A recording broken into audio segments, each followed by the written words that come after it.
My name is Captain Rachel Monroe, United States Army Intelligence. The night I was sent to a gala in downtown Washington, wearing a borrowed gown instead of a uniform, I knew this mission would test more than my training. They told me my only job was to watch, not act. That phrase echoed in my head like an order carved into stone. Watch, not act. But watching has never been my strength. Not when silence feels like betrayal. I arrived at the Carlton Hotel hours before the guests. The chandeliers glowed like molten glass, the kind of luxury that makes people forget who paid for it. My cover was simple: civilian consultant, background vague enough to blend, polished enough to stay invisible. I pinned my hair tight and reminded myself to smile when spoken to move slowly, to look harmless. The agency wanted eyes in the room, and I was their chosen ghost. The security detail swept the entrance, and I caught my reflection in the mirrored wall. A stranger stared back, calm and poised. It was easier that way. Pretend to be someone who didn't remember her father's last days. He had been a career officer too, a man who believed integrity was not optional. When the scandal broke, when the blame shifted, he took it all on himself. I remember the silence at our dinner table the week before he died, the way he said sometimes truth has no witnesses. I used to think he meant it as comfort. Now I know it was a warning. The night of the gala, I repeated the briefing in my head. Observe only. No contact. No interference. A defense contractor named Armitage Dynamics was rumored to be negotiating an off-record deal, something involving classified hardware and foreign intermediaries. My team had no proof, only whispers, and someone high up didn't want the investigation formalized. That's why I was there. The invisible middle ground between suspicion and evidence. As the ballroom filled, I studied every face: generals, CEOs, senators, each surrounded by smiles, too wide, and laughter too practiced. The air smelled of perfume and steak, the kind of scent that clings to power. A jazz trio played near the stage, soft enough to disguise private conversations. I kept my distance, careful not to linger too long near anyone who might recognize my posture or the habit of scanning exits. Years of field work teach you to see the small things: the twitch of a hand, the tightening of a jaw, the second before someone lies. At one point, a waiter brushed past carrying champagne, and I caught sight of a document folder tucked under an aide's arm. The seal looked familiar, but the font was wrong. That's how corruption hides. Not in shadows, but in details so small no one dares question them. I made a mental note, adjusted my glass, and reminded myself again why I was there. To watch, to wait. Still, beneath the calm exterior, something restless stirred. Every mission carries risk, but this one carried something heavier. The same moral weight my father must have felt when he realized the system he served was not always worthy of his loyalty. I could almost hear his voice, steady and resigned, telling me not to mistake obedience for honor. When the speeches began, I drifted to the back of the room, notebook hidden inside a clutch. Cameras flashed, applause rose, and I wondered how many of those hands were clean. Somewhere between the laughter and the toasts, I felt the faint pulse of dread. Not fear of danger, fear of recognition, of realizing that the same silence that killed my father might be what they wanted from me now. By the time the first toast ended, I knew the hardest part of this mission wasn't the risk of being caught. It was the possibility of doing nothing. The idea that I might walk away tonight having seen something that shouldn't exist and say nothing about it. My training told me restraint was discipline. My conscience whispered that restraint could also be complicity.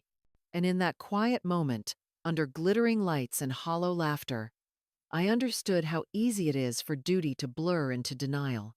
So I smiled, lifted my glass with the crowd, and pretended to belong. Inside, I promised myself one thing: if the truth crossed my path tonight, I wouldn't look away again. I saw him just past the dessert station, standing like he owned the room. General Thomas Hale. 4 stars. Decorated. Retired. Or so the record said. His name wasn't on the guest list. I had triple-checked the manifest on my encrypted tablet earlier that day. No reason he should be here. But there he was, talking quietly with a congressman from the Appropriations Committee, hand resting lightly on a glass of neat bourbon. He hadn't changed much since the last photo I'd seen in a classified case file. Same silver hair, same ramrod posture. The kind of man who didn't ask for permission because he knew he'd never need it. I watched as he turned away from the group and made his way across the ballroom, not in any hurry, but with the kind of presence that parts a crowd. I tried not to look like I was tracking him, but inside, something shifted. When he reached the far end of the room, he stopped right next to me. I kept my face neutral, my posture soft. Civilians don't square their shoulders like soldiers do. He didn't look at me right away, just took a sip of his drink and stared out over the crowd like he'd seen this show before. Then, without turning his head, he said quietly, just loud enough for me to hear, "Careful who signs your truth." I didn't respond. Couldn't. My breath caught just slightly, enough that I hoped he didn't notice. But I knew what that sentence meant, even if I didn't fully understand the context yet. It wasn't just cryptic. It was a warning, the kind people like him only give when they've already walked through fire and survived. When I looked up, he was already walking away. I scanned the room again, rechecking who he had spoken to, who watched him go. The man from Armitage Dynamics. 2 foreign defense attachés. A civilian lawyer I couldn't place. None of them reacted to Hale's presence like it was a surprise. Either they were used to him being there, or they were told not to notice. I stepped to the side of the room, closer to the shadows, and pulled out my clutch. Scanned the guest list one more time just to be sure. No Hale. No aliases. Matching his physical description. He was a ghost at this party, and ghosts don't show up without reason. I reached for a glass of water to mask my movement and used the moment to survey the exits. Security hadn't flagged anything. No extra detail shadowing the general. He was either operating off-book or someone up the chain had authorized his presence quietly. Either option made my skin prickle. The jazz trio started a slower tune, and the room dipped into a kind of hypnotic lull, but I wasn't listening anymore. Every conversation, every handoff of a document, or whisper behind a folded napkin became something else in my mind. Signals, codes. I started noting who moved closer to whom, who avoided eye contact with whom, who stepped away when Hale passed. That sentence echoed again. Careful who signs your truth. The kind of phrase you can't unhear once it's said. It stayed with me as I watched him disappear behind a velvet curtain near the service hallway. No one followed. No one stopped him. It was like he hadn't been there at all. I took a breath and made a decision. From that moment, I wasn't just observing anymore. I was collecting. Watching not just with my eyes, but with my instincts. Whatever game was being played here, General Hale had just made the first move. And he wanted someone like me to notice. It started with a flash of white in the corner of my eye. A low-ranking aide passed near the bar. Arms full of papers he clearly wasn't trained to handle discreetly. One folder slipped slightly open as he turned, revealing a contract header stamped with the Vanguard Systems logo. I didn't move right away, just followed him casually, letting my instincts guide the pace. He stopped at a side table, set the folder down next to a floral centerpiece, and turned to adjust his earpiece. I made the approach look like a detour, like I was admiring the decor. My hand grazed the folder's edge as I set down my drink beside it. One page had shifted out, just enough to expose the signature block. That was when I saw the name, Colonel David Whitmore. At first, it didn't register. My mind just flagged the rank, noted the clearance level required to be involved in this kind of contract. Then the rest hit me. Colonel Whitmore had died 3 months ago, in a training accident in Nevada. I remembered the obituary. I had read it because he'd served with my father years ago. I had even attended the memorial. My pulse didn't spike, but everything inside me locked into place. I reached into my clutch, palming the miniature camera embedded inside. In 3 seconds, I captured the signature page, the contract value, and the line item, Foreign Systems Compatibility Upgrade. Total value, $1.8 billion. I didn't flip through the rest. One page was enough. More than enough. I walked away like nothing had happened. Found a quiet corner near the emergency exit and pulled up the encrypted feed to transfer the image. My hands stayed steady. My breath didn't. The file uploaded, and I wiped the internal memory. Same protocol as always. But no protocol had prepared me for what I'd just seen. There was no legitimate way Whitmore's signature could be on that document. No posthumous authorization. No legal workaround. Someone had either forged his name or recycled a digital signature to push through an illegal contract. Either way, it wasn't just fraud. It was betrayal. At the highest level, the chain of command echoed in my head. Observe. Report. Do not act. But how do you not act when you're holding proof that someone turned a dead soldier into a rubber stamp? I tried to think rationally. Maybe there was an explanation. A draft version. A clerical error. Some pre-approved document that hadn't been updated. But the contract date was from last week, and the ink on that page wasn't faded or aged. It was fresh, precise, calculated. I made my way to the ladies' room, more out of habit than necessity. Once inside, I checked the feed again. The image had reached the off-site server, encrypted and stored. I looked at myself in the mirror. Same dress, same posture, but something had shifted behind my eyes. That line between witness and whistleblower had just cracked open. I couldn't go to my handler yet, not without understanding what I was stepping into. If this was part of something bigger, one misstep could get the whole investigation scrubbed. Or worse, get me flagged as a liability. I'd seen it happen before. People disappeared from the inside without a trace. Reassigned. Silenced. I didn't sleep that night. Didn't eat either.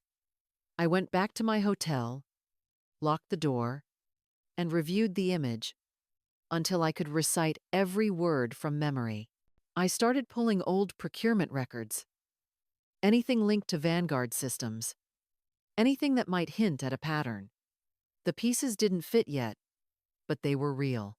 And in that silence, one thought returned again and again. If I don't follow this trail, no one will. If I let this go, I'm no different than the ones who erased my father's truth. So, I stopped pretending I was still just observing. That night, I crossed a line I couldn't uncross. And I did it willingly. I sent the report just after 0600. Encrypted, flagged, urgent. Routed directly to my superior at Northern Command. The file included the image of the contract, my summary, and a simple question. Do you want me to proceed? Hours passed. No reply. Then, just before noon, a secure call came through. Colonel Hendricks. His voice was calm, clipped. He said he'd reviewed the material and thanked me for the diligence. Then came the sentence I didn't expect. This is being handled at a higher level. No further action required. I asked if the signature had been verified. He didn't answer. I asked if Whitmore's death had been considered. He paused, then told me I was operating outside my scope. That was the phrase. Outside my scope. It felt like a door being closed, not softly. The call ended with a reminder. You were tasked to observe, Captain. Nothing more. For a moment, I just sat there, staring at the wall. My instincts screamed, but protocol held me in place. I'd followed procedure, handed off the evidence. And yet, instead of backup, I got a warning disguised as a dismissal. That afternoon, I felt eyes on me, nothing I could prove. Just a shift in body language when I entered a room. A phone screen dimming too quickly when I walked by. The kind of subtle movements that don't show up in reports but linger in your gut. At 1932, my burner rang. Blocked number, I answered. The voice was male, unfamiliar. Calm. He didn't introduce himself. He just said one thing. They're watching you now. Then, the line went dead. I stared at the phone, waiting for it to ring again. It didn't. I checked the logs, but there was nothing. Like the call had never happened. I replayed his words again and again. Not a threat, a fact. I went back through my hotel room twice that night. Checked the mirrors, the vents, the drawers. Nothing out of place. But I didn't trust silence anymore. I left the TV on low and sat near the window. Curtains cracked just enough to spot movement outside. For the first time in years, I felt small inside my own chain of command. Like the rules I swore to uphold were being twisted to silence people like me. Not because I was wrong, but because I was inconvenient. That was the hardest part. Knowing the betrayal wasn't from the enemy, it was from my own side. I didn't know who had made the call, but I knew why. Someone wanted me scared, quiet, compliant. And for a second, I almost gave them what they wanted. Almost. I hadn't been back to my father's house in almost 2 years. It still smelled faintly of his cologne and old books, like time hadn't dared move without him. The place was quiet, untouched, like he'd just stepped out for coffee and hadn't come back yet. I didn't go there often, but that day, I needed something familiar. Something solid to remind me who I was before the system started asking me to doubt everything.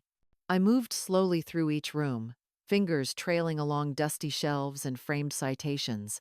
His study was exactly how he left it. Files neatly labeled, desk lamp still unplugged. On top of the shelf sat his old record player, a relic from his Navy days. He used to say jazz made chaos feel honest. I ran my hand over the stack of vinyls, stopping when I found the one he played the most. Chet Baker. No label, just a marker line across the sleeve. The record crackled as it spun, and for a moment, I didn't think about contracts or warnings or being watched. I thought about Sunday mornings. Pancakes. The way he hummed through trumpet solos like he had secrets he'd never tell. Then I heard something odd, a rattle inside the cover sleeve. I pulled it down gently and opened it flat. There, taped behind the cardboard liner, was a black flash drive. Small, unlabeled, carefully placed. My chest tightened, and for a second, I didn't move. I just stared. He'd hidden something. Not in his safe, not in a folder, but behind his favorite song. I plugged it into my encrypted laptop, half afraid the thing would fry the system. But it opened clean. A folder named Mayfield. Inside were scans of internal memos, redacted contracts, audio files. The timestamp started 7 years ago, all tied to Vanguard Systems. I scrolled further.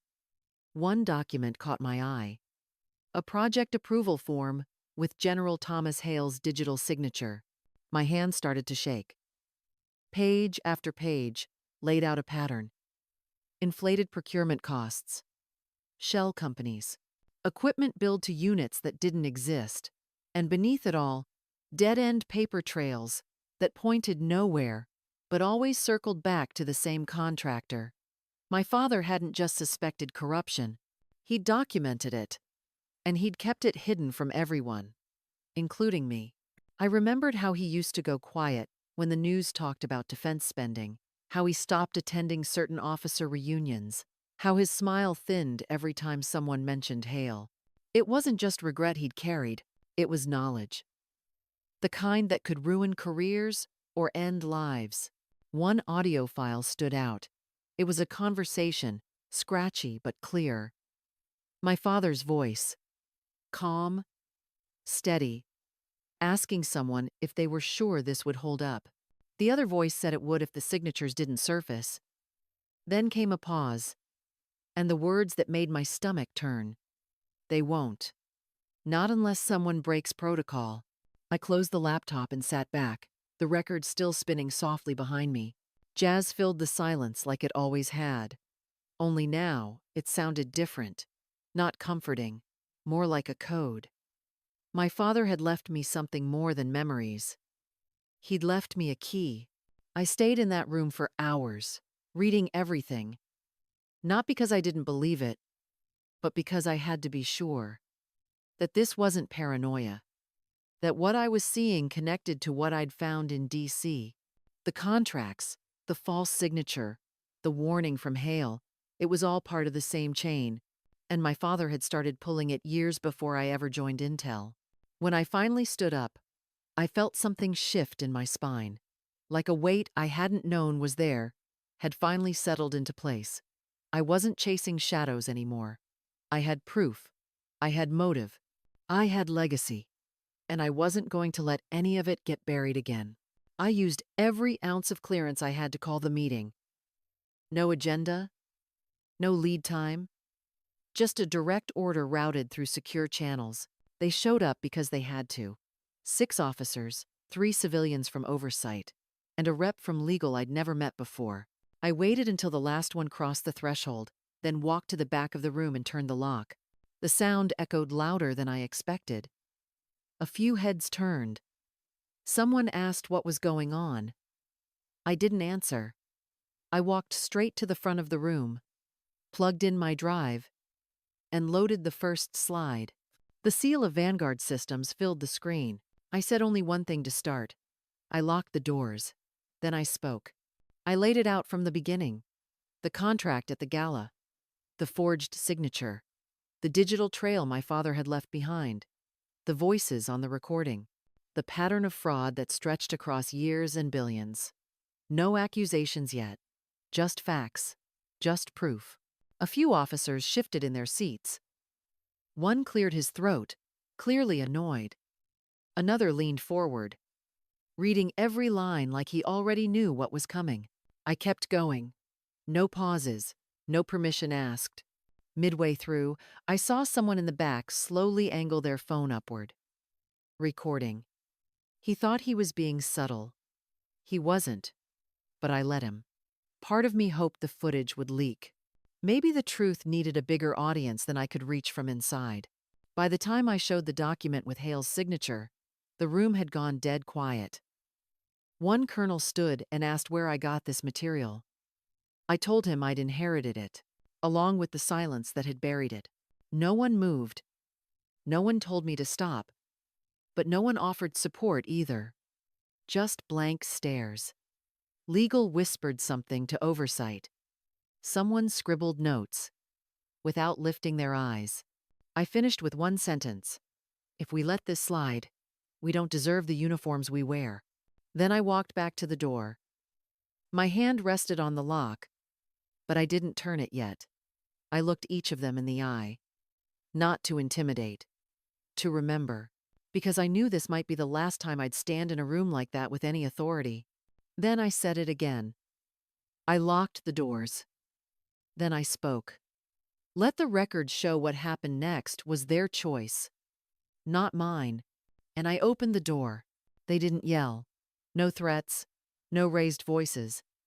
Just a quiet memo delivered by hand the next morning. Effective immediately, I was placed on administrative leave, pending internal review. The language was polite, clinical, like they were doing me a favor by not calling it punishment. I was escorted off the base. No cuffs, no media. Just a long walk to the gate, with 2 officers who wouldn't look me in the eye. I carried my own bag. I always did. The silence hurt more than anger would have. Silence meant they'd made their decision. The official reason was breach of protocol, unauthorized disclosure of sensitive material, potential violation of chain of command. The kind of terms people use when they don't want to admit the truth cuts too deep to be handled cleanly. I'd done everything right. And it still wasn't enough. I spent the afternoon in a cheap hotel room, my badge still warm in my hand. I kept checking my messages even though I knew no one would call. The file was gone from my office system. My access revoked. Just like that, I became an outsider. That night, just before midnight, I got a message. No subject, no sender, one file attached. I scanned it twice before I opened it. The file name was a string of numbers. Inside were folders, photos, spreadsheets, recorded comms. It was deeper than anything I had found. Contracts tied to shell vendors. A timeline of procurement orders that matched exactly with my father's data. Some of it was newer, Some of it dated back over a decade. Every document linked Vanguard Systems to a wider network of fraud. At the bottom was one line of text: "Stay in the fight." That was it. No signature. But I knew who sent it. Eli, the quiet kid from the back of the room. The one who didn't speak during my presentation, didn't record, didn't react. He had seen everything, and he wasn't staying quiet anymore. I sat there for a long time, staring at the screen. Part of me wanted to cry. Not out of fear or anger, just the weight of knowing that I hadn't imagined it, that I wasn't alone. They came for me anyway, even with the truth on my side. But they didn't erase the story. They just made it bigger, stronger, louder. Justice doesn't always walk in the front door with a badge. Sometimes it waits. Sometimes it hides in a file sent at midnight by someone who still believes in right and wrong. And sometimes, even in exile, you realize you haven't been silenced. You've been given room to speak louder. I teach now. Ethics mostly. Public duty, accountability, the kind of words that sound clean until you're forced to live them. My classroom is quiet when I speak, not because I demand silence, but because they know what I say isn't theory. It's lived. Every semester, I start with the same story: a mission, a contract, a signature that didn't belong to the living. I watch their faces as I walk them through each choice I made, not to be admired, but to be questioned. They ask what happened to the people I exposed. I tell them some retired, some vanished behind legal shields, some just kept climbing. They ask if I regret it. I tell them I regret not speaking sooner, that I regret the silence that came before the noise. I don't wear the uniform anymore, but I still serve. In a room filled with 20-year-olds who think loyalty is simple, who think rules are enough. I look them in the eye and say the words I wish someone had said to me earlier. Honor isn't following orders, it's knowing when not to. Then I let the silence hang, heavy, full of choice, because one day they'll face their moment too. And when they do, I want them to remember that story. I want them to ask themselves the one question that still echoes through every decision I make: will I obey or will I stand?